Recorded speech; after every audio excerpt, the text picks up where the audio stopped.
Pesach, the festival of Passover, is often associated with putting on weight, you know, all that matzah and all the extra food. But actually, I think it's really about rejuvenating oneself religiously and keeping fit morally. Why? Well, I'm thinking of some marvellous lines from the Passover Seder, the Passover meal.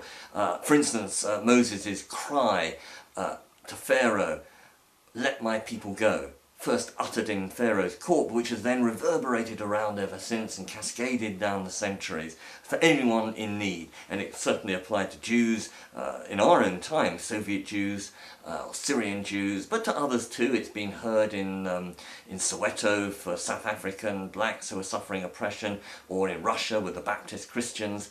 And it really is a rallying cry, a political rallying cry that we all need to still keep alive.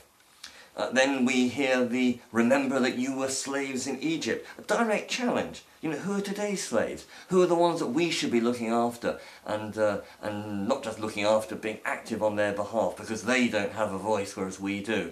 It could be abused women, it could be child prostitutes, it could be those in Tibet, in Zimbabwe, in Darfur. It is a war cry that we have to react to. And then finally that ending, that marvellous ending, next year in Jerusalem, the Shana Haba B'Yerushalayim. I don't ever take that physically, you know, next year on the beaches of Eilat, but spiritually. Jerusalem, literally, Ir Shalom, the city of peace. In other words, let's next year try and have a world much more at peace with itself.